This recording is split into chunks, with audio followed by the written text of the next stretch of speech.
नमस्कार दोस्तों, Excel study point की ओर से मैं अनुबोधियाल आप सभी का स्वागत करता हूं। तो जी हाँ दोस्तों, आज है 3 जून और 3 जून 1947 का दिन ऐतिहासिक रहा था, क्योंकि आज ही के दिन लॉर्ड माउंटबेटन के द्वारा एक माउंटबेटन प्लान लाया गया था। और इसी माउंटबेटन प्लान के तहत जो है पहली बार भारत और पाकिस्तान की जो दो पृथक नेशन से, दो सेपरेट नेशन से, इनको पहली बार बांटा गया था।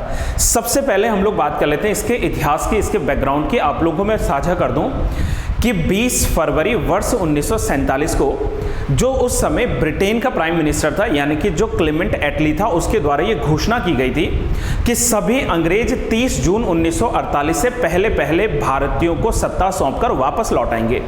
और इसी क्लेमेंट एटली की घोषणा के दौरान ही जो लॉर्ड बेवेल था, उस समय का जो वाइसरॉय था, उसको रिप्लेस कर दिया गया और उसकी जगह पर लॉर्ड माउंटबेटन जो है उनको नए वाइसरॉय के रूप में नियुक्त किया गया था।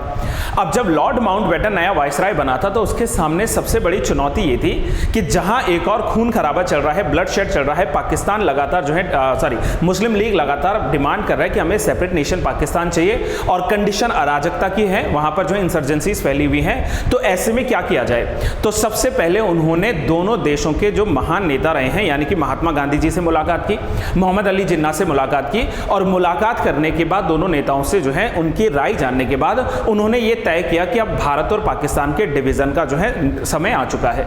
और यही कारण था कि आज ही के दिन, यानी कि 3 जून वर्ष 1947 को माउंटबेटन प्लान लाया गया, जिस प्लान को सबसे पहले याद रखना कि लॉर्ड माउंटबेटन का ये जो प्लान है, इसको दो और नामों से भी जानते हैं, ऑल्सो कॉल्ड 3rd जून प्लान, या इसी को डिकी बर्ड प्लान के नाम से जानते हैं। ये कई बार पूछा गया कि डिकी बर्ड प्लान क्या है, तो वो माउंटबेटन प्लान को ही कहते हैं, या फिर जो है प्लान बाल्कन के नाम से जो है माउंटबेटन प्लान को जाना जाता है। और इस प्लान की जो हम लोग 5 अहम बातों पर बात करने वाले जो की फीचर्स हैं इसके, उसमें सबसे पहला आता है दैट कि इस प्लान के तहत पहली बार जो है 2 सेपरेट नेशंस का क्रिएशन हुआ था। एक तरफ जो है इंडिया बना था और दूसरी तरफ जो है पाकिस्तान बना था।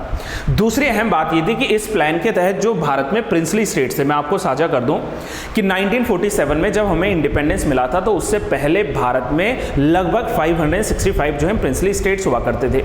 अब प्रिंसली स्टेट्स को जो है माउंटबेटन प्लान ने यह आजादी दे दी कि अगर आप पाकिस्तान में जाना चाहते हो आप पाकिस्तान की तरफ जाएं, अगर आप भारत में जाना चाहते हो भारत की तरफ जाएं, अगर आप स्वतंत्र या इंडिपेंडेंट रहना चाहते हो तो इंडिपेंडेंट रह सकते हो। और यही कारण था, मैं कई दफे इस बात को जो है दोहरा चुका हूं कि यही कारण था कि लगभग जो है 13 जो मुस्लिम मेजॉरिटी प्रोविंसेस थे, और जो है टेरिटरी वाइज भी देखें तो जो पाकिस्तान की तरफ जा रहे थे वो सारे 13 प्रिंसली स्टेट चले गए पाकिस्तान को। 549 प्रिंसली स्टेट जो है इन्होंने इंस्ट्रूमेंट ऑफ एक्सेशन को समय के साथ साइन किया और भारत के साथ जुड़ गए। और 3 ऐसे स्टेट थे जिसमें बात करेंगे हैदराबाद, जूनागढ़ और जो है जम्मू एंड कश्मीर, जो अपने आप में स्वतंत्र रहना चाहते थे, लेकिन कालांतर में इनको भी भारत में शामिल कर दिया गया था। ऑपरेशन पोलो कई बार पूछा जाता है, हैदराबाद में जो है पुलिस एक्शन चलाया गया और उसके तहत जो है ऑपरेशन पोलो के तहत हैदराबाद का मर्जर भी जो है भारतवर्ष में कर दिया गया था।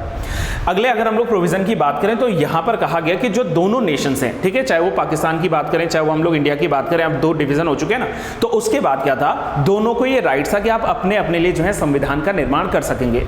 और जब तक आपका जो है नया संविधान नहीं बन जाता, आप 1935 के अधिनियम के अंतर्गत जो है शासन प्रशासन चला सकते हो। दूसरी व्यवस्था, इसी में यह कहा गया कि अपने देश के हेड के रूप में जो आप लोग गवर्नर जनरल्स को स्वयं चुन सकते हैं। और भारत में जो है माउंटबेटन प्लान के बाद जो भारत का पहला गवर्नर जनरल चुने गए थे वो स्वयं लॉर्ड माउंटबेटन थे। और वहां पाकिस्तान की तरफ हम लोग बात करें तो पाकिस्तान में जो है मोहम्मद अली जिन्ना, जिन्हें आज आप पाकिस्तानी नोट पर देखते हो, तो मोहम्मद अली जिन्ना को वहां पर जो है गवर्नर जनरल के रूप में अपॉइंट किया गया था। और last but not the least and the most important topic related to the provision related to the plan was the establishment of a boundary commission. आपने सर सिरिल रेडक्लिफ का नाम सुना होगा।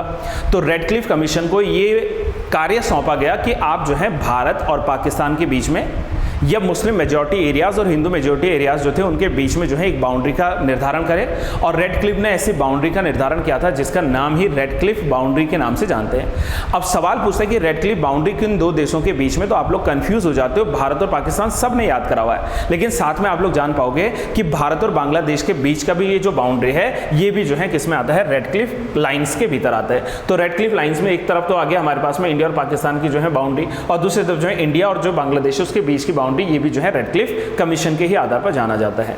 एंड ये सारी बातें रही हैं माउंटबेटन प्लान को लेकर, एंड आई होप कि जो मैंने आपको चीज़ें डिलीवर करने का प्रयास किया है आप उस चीज़ को समझ गए होंगे।